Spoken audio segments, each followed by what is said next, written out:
This is the time of year that most people begin looking forward to next year, and they start setting goals and objectives to reach. There are several ways to work the numbers. Some people want their objectives to be lower and easy to obtain. Others set their objectives aggressively, believing they can accomplish more than that anyway. It's all in the vision of what they believe they can accomplish. Now, some of their managers use aggressively set goals as a weapon against those that are below their objectives. They come back and say things like, "You're 10% off your objective." Now, that might be 15% above the same goal for last year. Other managers rejoice in continuous improvement and provide positive reinforcement as the results climb. It really doesn't matter much where you find yourself in any of these descriptions, except to illustrate they're all just guesses, and none of us have a crystal ball. If you really want to hit strong performance results in 2016, here's a few guidelines to consider. First, I want to just go back and restate. I said none of this doesn't matter much as far as which one of these managers you are when we're setting goals and objectives, but the response to these little categories, what kind of manager are you? I want to tell you there's only one that works really well. And that's the manager that always complements consistent improvement. If you use goals as a weapon, it doesn't take long for the team to understand what your program is and how they're going to offset that. So they'll come out with an objective of 3% when the reality is they believe they're going to grow 10 or 12%. The manager that rejoices in continuous improvement is the one I would like everybody to be in. But one of the confusing things about goal setting and how we're going to achieve the goals, and if we don't have an action plan of what you're going to do to achieve a result, that result is nothing more than a number on a piece of paper. First, understand it's the process.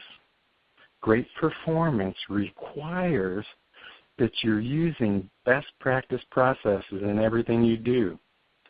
Understand every result you need to improve begins by evaluating your process. If the result is an area of opportunity for improvement, your process is poor. If you have a high-performing result, your process is consistent and generally best practice. I can look at a number on a piece of paper and tell where your dealership's at.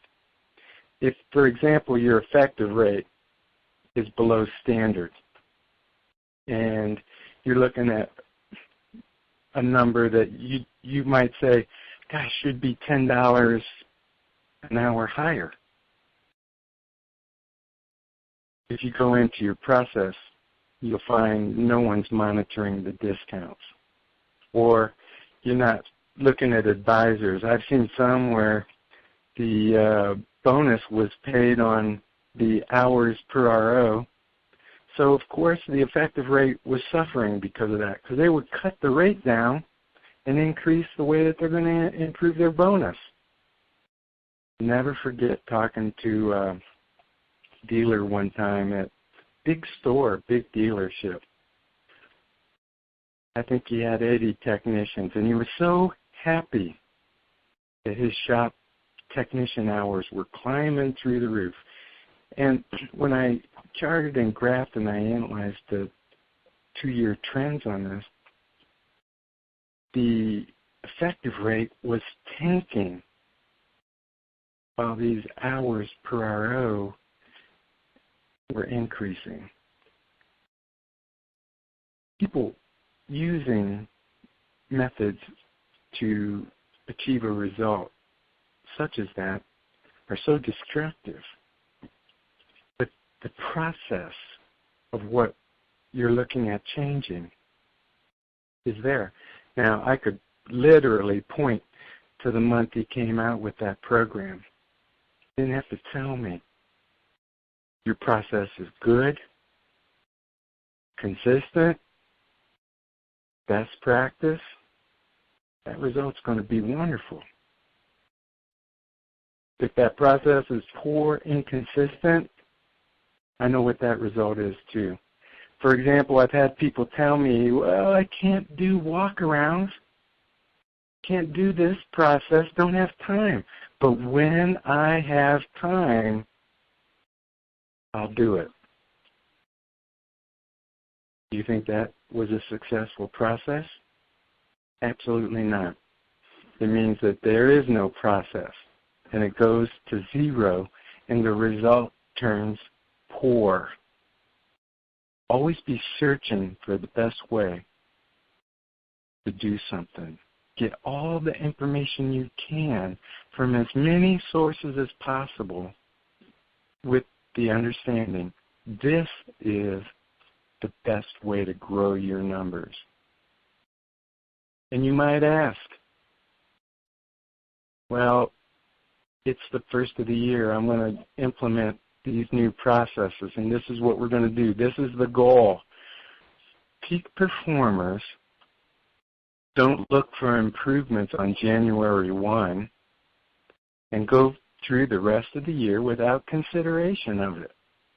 Top performers are consistently year-round looking for ways to up their game. It's the timing of it. The timing of it should be every day. They know what they have to achieve and set about doing it.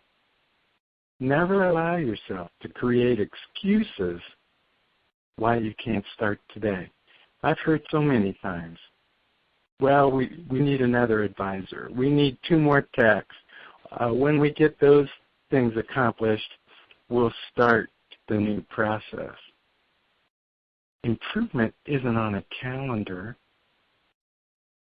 So evaluate where you want to improve starting today. Now's the time. If you want to lose weight or quit smoking, it doesn't matter if it's January 1 or July 15. How many times have you heard, oh, it's January 1st, I'm starting my whatever it is, my diet. I'm going to stop smoking on January 1. The commitment to high achievement or reaching a goal requires a daily effort anyway. Another reason to understand the timing of your commitment should be now. I also believe that whatever you track will improve. Monitor your performance a minimum of 2 times a week. Have an Excel spreadsheet that shows your trends higher or lower, and look at it every day. No matter what your goal is, there's going to be times that you don't achieve it on that day. You could look at it and say, man, I've done what I need to do. My process was good, and I have a day here that's not reached the standard I want to achieve. I've got an Excel spreadsheet, shows that I'm looking at it. I'm doing the great process. There's going to be times you don't achieve your goal. Forgive yourself quickly However, never give up. Tomorrow is another day to begin again. Thanks for your time, and I'll talk to you next week.